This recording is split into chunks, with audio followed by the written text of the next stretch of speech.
The subject of today's video is not meant to be fear-mongering.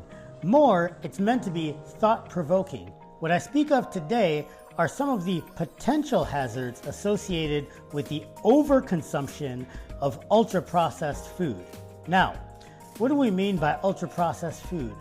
Ultra-processed, specific to this discussion, means foods that fall under classification 4 in the NOVA food classification system, the system used by many developed nations, designed by the Center of Epidemiological Studies in Health and Nutrition, School of Public Health, University of Sao Paulo, Brazil. Referencing this chart, you can see some of the foods that are in Group 4, ultra-processed foods. We're talking like ice cream, cereal, energy bars, mass-produced breads, instant soups, things like this. Okay, so now before we move on, while we generally use this NOVA system to identify the extent to which a food item is processed, this 2023 study on the connection between ultra-processed foods and obesity risk illustrates some of the limitations of the NOVA system, to include lack of individual nuance or variability. In other words, similar to BMI, it's great for large swaths of population, but not individual people. NOVA recommendations typically emphasize avoidance or elimination over a limitation in quantity or frequency of inclusion of certain ultra-processed foods. The NOVA classification system further ignores the nutrient profile of certain ultra-processed foods in the context of both macronutritional and micronutrient requirements. And then, of course, there's the social concern regarding things such as the prevalence of accessibility in food deserts amongst certain privileged or less privileged populations. And then, of course, additional practical concerns such as cost, preservation over a meaningful period of time, and transportation. All that to say, the NOVA classification system is far from perfect, but when we colloquially say processed foods, we are typically referring to class 4 ultra-processed foods by means of the NOVA classification system. So now that we're all on the same page, let's talk about the actual subject matter of this video, which are some of the potential harms of ultra-processed foods. This 2023 systematic review and meta-analysis in clinical nutrition on ultra-processed food consumption and cancer risk showed some pretty interesting findings. After adjusting for co-founders such as obesity and total energy intake, they found that essentially a diet consisting of 10% or more ultra-processed foods was associated to increased incidence of cancer in general, as well as breast cancer, colorectal cancer, and pancreatic cancer specifically, with more moderate associations to chronic lymphocytic leukemia and central nervous system tumors. Now, even with a 95% confidence interval, it is a strong association, but an association, however strong, is merely correlation and not causation. So put a pin in that particular literature, and let's move on to a September 2024 study on insomnia and ultra-processed foods. Now, this one I set aside to discuss in this video because it's somewhat tangential to the regular conversation around obesity, diabetes, various cancers. Instead, it's talking about insomnia.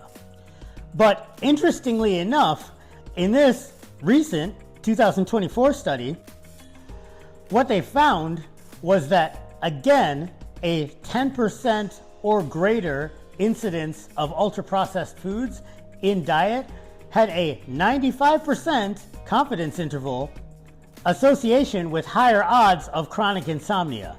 It's interesting that an unrelated study had similar confidence intervals at similar quantities of ultra-processed foods to a deleterious health outcome.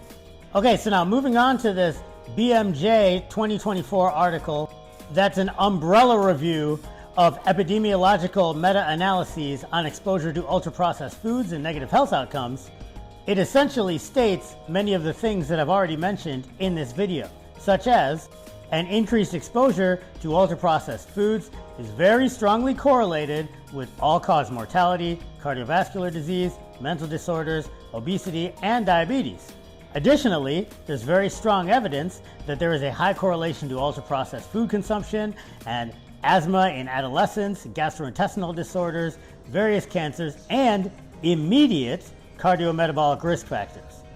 Now again, not causation, correlation, very strong association, but where there's smoke, there's fire. This article further goes on to recommend population-based research and policy initiatives to reduce exposure to ultra-processed foods. That's great, and I mean, governments and big corporations should be held accountable for exposing their customers and constituency to potentially harmful substances. However, the government and big businesses don't put food in our mouths. We do that with our own hands. And that's where informed decision-making comes into play. Okay, so finally I want to bring it home with a June 2024 ultra-processed foods and human health and umbrella review and updated meta-analyses of observational evidence paper by Clinical Nutrition, reviewing 39 different meta-analyses covering 122 articles on 49 different health outcomes. After dividing the ultra-processed food consumption groups into quartiles, the lowest quartile being the reference group, they identified 25 health outcomes associated with ultra-processed food consumption. So what's interesting is that they determined with highly suggestive evidence, or class 2, diabetes, obesity, depression, and common mental disorders were associated with high consumption of ultra-processed foods. Interestingly, they identified with a 95% confidence interval that renal function decline, that's weird, and wheezing in children and adolescents showed class 1 or convincing evidence when correlated with high consumption of ultra-processed food. To kind of twist the knife, the author concludes with high ultra-processed food consumption is associated with an increased risk of a variety of chronic diseases and mental health disorders. At present, not a single study reported an association between ultra-processed food intake and a beneficial health outcome. These findings suggest that dietary patterns with low consumption of ultra-processed food may render broad public health benefits. So, what are the takeaways, folks? Don't go throw all your Pop-Tarts away. What I see here from all this literature isn't doom and gloom, just a word of caution towards overconsumption. And a good place to start with overconsumption is 10% of your overall diet, as presented in the literature.